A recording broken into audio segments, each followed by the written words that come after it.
Good morrow, scholars. Sorry for a late upload. I've got no good excuse, but I'm sorry all the same. Anyway, before I start to ramble, because you know I will, you've seen me, we are in chapter 31, so we're almost done. Look at that. Maybe I'll have 2 chapters up soon to say I'm sorry. Also, there may not be an episode chapter up tomorrow because I'm going to take my mother to, well, I won't say where because I might tell you where I live, but let's just say we're big fans of Game of Thrones and we're hoping to see a lot of that stuff. Not Game of Thrones stuff, I mean like, just never mind. If anyone can guess what I was talking about, let me know down in the comments and I'll try harder to not be as transparent. I don't know. Anyway, chapter 31, Talented, page 594. I think. Let me double check. Yeah, I remember. What is the werewolf's part in this? Tanya asked then, eyeing Jacob. Jacob spoke before Edward could answer. If the Volturi won't stop to listen about Renesmee, he corrected himself, remembering that Tanya would not understand his stupid nickname. We will stop them. Very brave, child, but that would be impossible for more experienced fighters than you are. You don't know what we can do. Tanya shrugged. It is your own life, certainly, to spend as you choose. Jacob's eyes flickered to Renesmee, still in Carmen's arms with Kate hovering over them, and it was easy to read the longing in them. She is special, that little one, Tanya mused. Hard to resist. A very talented family. Eleazar murmured, "Dang it!" As he paced, his tempo was increasing. He flashed from the door to Carmen and back again every second. A mind reader for a father, a shield for a mother, and then whatever magic this extraordinary child has bewitched us with. I wonder if there is a name for what she does, or if it is the norm for a vampire hybrid. As if such a thing could ever be considered normal. A vampire hybrid indeed. Excuse me? Edward said in a stunned voice. He reached out and caught Eleazar's shoulder as he was about to turn again for the door. What did you just call my wife? Eleazar looked at Edward curiously, his manic pacing forgotten for the moment. A shield, I think. She's blocking me now, so I can't be sure. I stared at Eleazar, my brows furrowing in confusion. Shield? What did he mean about my blocking him? I was standing right here beside him, not defensive in any way. A shield? Edward repeated, bewildered. Come now, Edward. If I can't get a read on her, I doubt you can either. Can you hear her thoughts right now? Eleazar asked. No, Edward murmured. But I've never been able to do that, even when she was human. Never? Eleazar blinked. Interesting. That would indicate a rather powerful latent talent, if it was manifesting so clearly even before the transformation. I can't feel a way through her shield to get a sense of it at all, yet she must be raw still. She's only a few months old. The look he gave Edward now was almost exasperated, and apparently completely unaware of what she's doing. Totally unconscious. Ironic. Aro sent me all over the world searching for such anomalies, and you simply stumble across it by accident and don't even realize what you have. Eleazar shook his head in disbelief. I frowned. What are you talking about? How can I be a shield? What does it even mean? I don't know. I mean, I do know, but never mind, that's sarcasm. I'm not good at this. All I could picture in my head was a ridiculous medieval suit of armor. A shield goes on your... Never mind. Although that kind of fits with... Oh! What have I done? That kind of fits with what I was talking about earlier. Anyway. Eleazar leaned his head to one side, and then he examined me. I suppose we were overly formal about it in the guard. In truth, categorizing talents is a subjective, haphazard business. Every talent is unique, never exactly the same thing twice, but you, Bella, are fairly easy to classify. Talents that are purely defensive, that protect some aspects of the bearer, are always called shields. Have you ever tested your abilities, blocked anyone else, or anyone besides me and your mate? It took me a few seconds, despite how quickly my new brain worked, to organize my answer. It only works on a few things, I told him. My head is sort of private. But it doesn't stop Jasper from being able to mess with my mood, or Alice from seeing my future. Purely a mental defense. Elazar nodded to himself. Limited, but strong. Aro couldn't hear her, Edward interjected, though she was human when they met. Elazar's eyes widened. Jane tried to hurt me, but she couldn't, I said. Edward thinks Dimitri can't find me, and that Alec can't bother me, either. Is that good? Elazar, still gaping, nodded. Quite. A shield, Edward said, deep satisfaction saturating his tone. I never thought of it that way. The only one I've ever met before was Renata, and what she did was so different.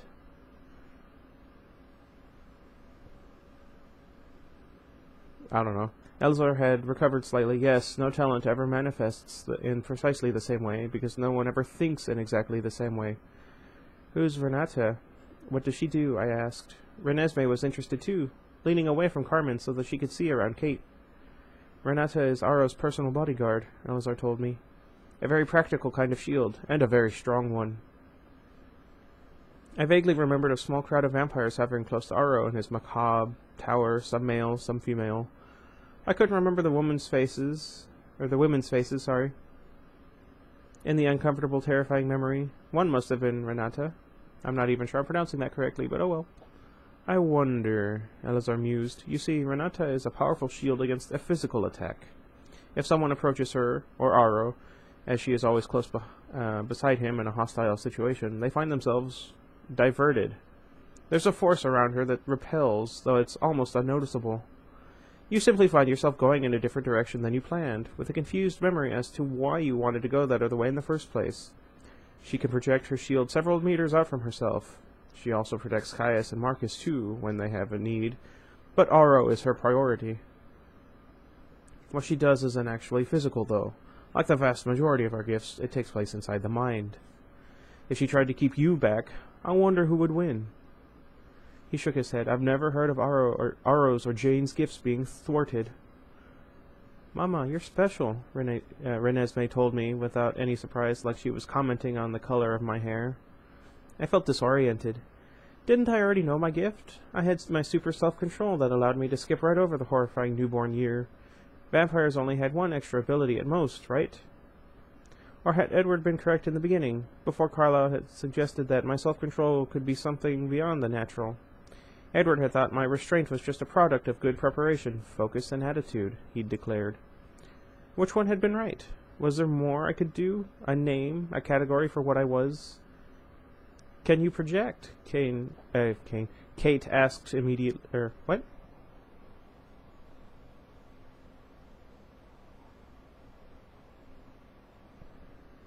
Oh no. It's going to be one of those days. Dang it. Kate asked interestedly. Sorry. Project? I asked. Push it out from yourself, Kate explained. Shield someone besides yourself. I don't know. I've never tried. I didn't know I should do that. Oh, you might not be able to, Kate said quickly. Heaven knows. I've been working on it for centuries, and the best I can do is run a current over my skin. I stared at her, mystified. Kate's got an offensive skill, Edward said, sort of like Jane. I flinched away from Kate automatically, and she laughed. I'm not sadistic about it, she assured me. It's just something that comes in handy during a fight. Kate's words were sinking in, beginning to make connections in my mind. Shield someone besides yourself, she'd said, as if there were some way for me to include another person in my strange, quirky, silent head. I remembered Edward cringing on the ancient stones of the Volturi castle turret. Though this was a human memory, it was sharper, more painful than most of the others, like it had been branded into the tissues of my brain. What if I could stop that from happening ever again? What if I could protect him? Protect Renesmee? What if there was even the faintest glimmer of a possibility that I could shield them too? You have to teach me what to do, I insisted, unthinkingly grabbing Kate's arm. You have to show me how. Kate winced at my grip. Maybe, if you stop trying to crush my radius. Oops, sorry. You're shielding, all right, Kate said. That move should have about knocked your arm off. You didn't feel anything just now. That wasn't really necessary, Kate. She didn't mean any harm, Edward muttered under his breath. Neither of us paid attention to him. No, I didn't feel anything. Were you doing your electric current thing? I was. I've never met anyone who couldn't feel it, immortal or otherwise. You said you project it on your skin? Kate nodded. It used to be just in my palms, kind of like Aro. Or Renesmee, Edward interjected. But after a lot of practice, I can radiate the current all over my body. It's a good defense. Anyone who tries to touch me drops like a human that's been tasered. It only downs him for a second, but that's long enough. I was only half listening to Kate, my thoughts racing around the idea that I might be able to protect my little family if I could just learn fast enough. I wished fervently that I might be good at this projecting thing too, like I was somehow mysteriously good at all the other aspects of being a vampire.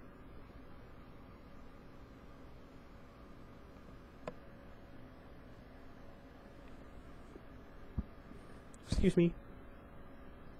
My human life had not prepared me for things that came naturally, and I couldn't make myself trust this aptitude to last. It felt like I'd never wanted anything so badly before this, to be able to protect what I loved. Because I was so preoccupied, I didn't notice the silent exchange going on between Edward and Eleazar until it became a spoken conversation.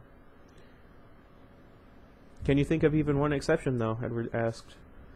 I looked over to make sense of his comment and realized that everyone else was already staring at the two men.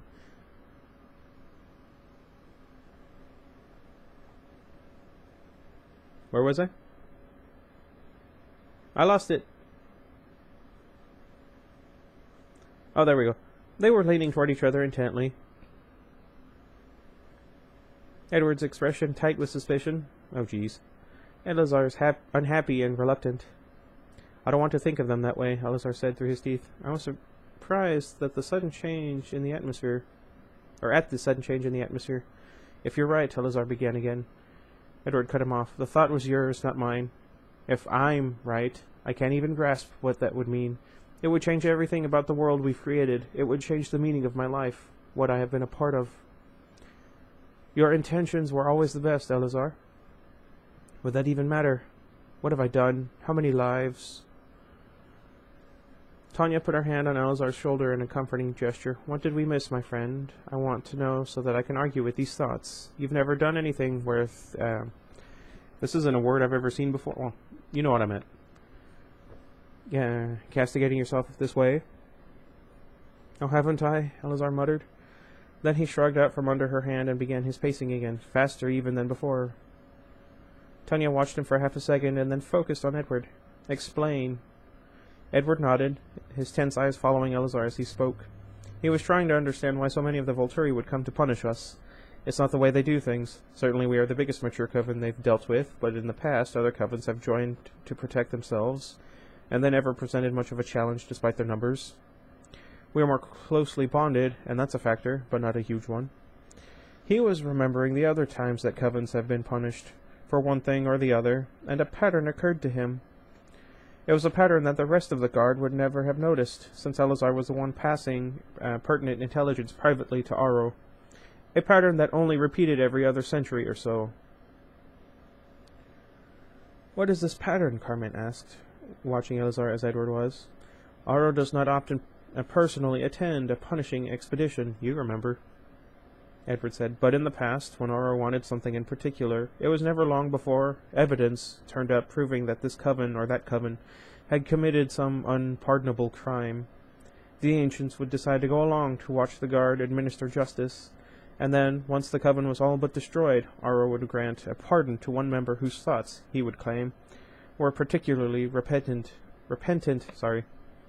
Always it would turn out that this vampire had the gift Aro had admired. Always, this person was given a place with the guard. The gifted vampire was won over quickly. Always so grateful for the honor, there were no exceptions. It must be a heady thing to be chosen, Kate suggested. Ha! Eleazar snarled still in motion. There's one among the guard, Edward said, explaining Eleazar's angry reaction. Her name is Chelsea. She has influence over the emotional ties between people. She can both loosen and secure these ties. She could make someone feel bonded to the Volturi, to want to belong, to want to please them. Eleazar came to an abrupt halt. We all understood why Chelsea was important. In a fight, If she could separate allegiances between allied covens, we could defeat them that much more easily. If we could distance the innocent members of a coven emotionally from the guilty, justice could be done without unnecessary brutality. The guilty could be punished without interference, and the innocent would be spared. Otherwise, it was impossible to keep the coven from fighting as a whole, so Chelsea would break the ties that bound them together. It seemed a great kindness to me, evidence of Aro's mercy. I did suspect that Chelsea kept her own band more tightly knit, but that too was a good thing. It made us more effective. It helped us coexist more easily. This clarified old memories for me.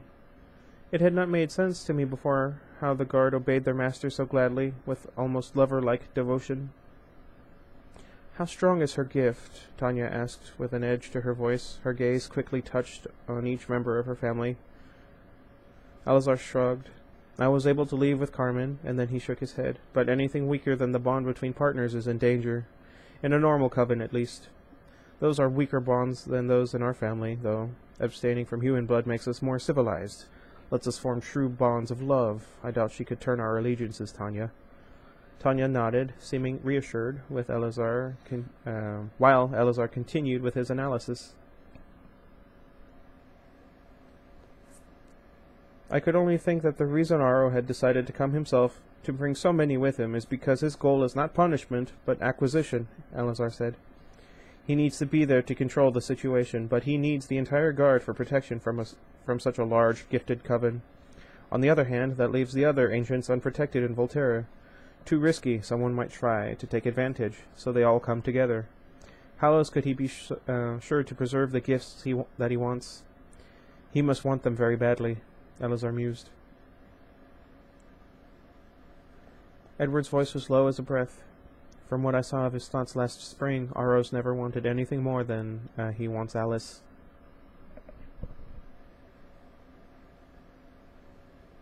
I felt my mouth fall open, remembering the nightmarish pictures I had imagined long ago. Edward and Alice in black cloaks with blood-red eyes, their faces cold and remote as they stood close as shadows. Aro's hands on theirs. Had Alice seen this more recently?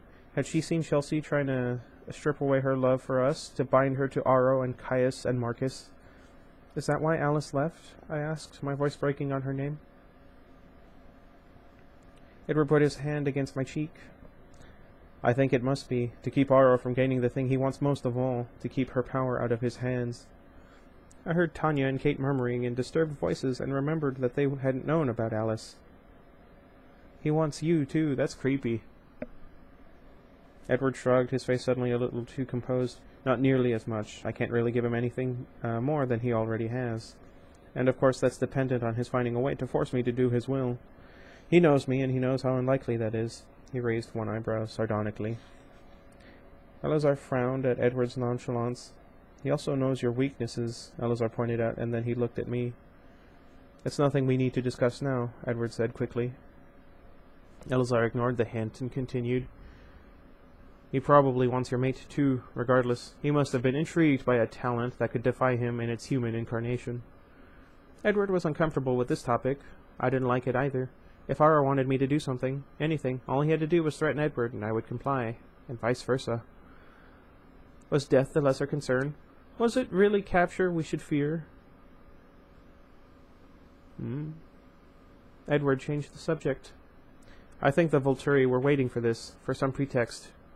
They couldn't know what form their excuse would come in, but the plan was already in place for when it did come. That's why Alice saw their decision before Irina triggered it. The decision was already made, just waiting for the pretense of a justification. If the Volturi are abusing the trust all immortals have placed in them," Carmen murmured. "Does it matter?" Elazar asked. "Who would believe it? And even if others could be convinced that the Volturi are exploiting their power, how would it make any difference? No one can stand against them. Though some of us apparently are insane enough to try." Kate muttered. Edward shook his head. "You're only here to witness, Kate.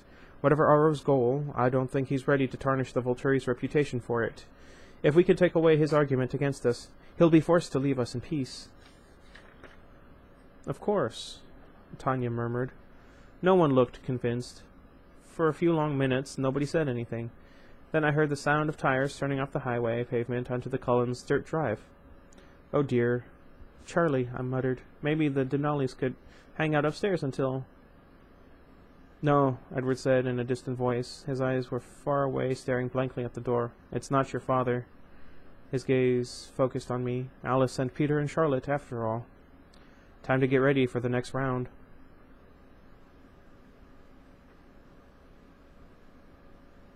Okay. That was a short chapter, and it was late, so I apologize for that. Make up your mind! I've been hit with a lot of storms. I say I, like me personally, but I just mean like in the area we live in, and it keeps fluctuating between sunny and raining and thunderstorming and lightning storming and sun and then nighttime. Anyway, maybe it's just me, but I feel like someone should have noticed the pattern a lot sooner. I mean, if he had, if they mentioned that he killed some vampires with talents that he could live without, I could understand why it might take a little bit longer for them to put 2 and 2 together. But, yeah. Oh well. Let me know what you guys thought. We're almost done with the book, and I don't know what we're going to do after that. I have half a mind to go back and just read Twilight for you guys. I think what I'll do, if I do ever read Twilight, is I'm going to try and finally get a vacation. But also, 1 or 2 days, I'm going to try... I guess it would depend on how long it would take. Anyway. But I was thinking of doing a live stream reading of Twilight and see how far I can get and try and turn it into like what do you call it? Not a charity drive, a fundraiser. That's what it is, a fundraiser. A buddy of mine from work, his name is Jason. He really wants to get a computer that he can play games on, but he works at Walmart, so he can't really afford one. So, let me know if you guys think that would be a lot of fun. We have a few ideas of what we can do for the fundraiser. I especially love Jason's idea for a tagline, but that'll come later if ever it does manifest. Anyway, until next time, goodbye everybody.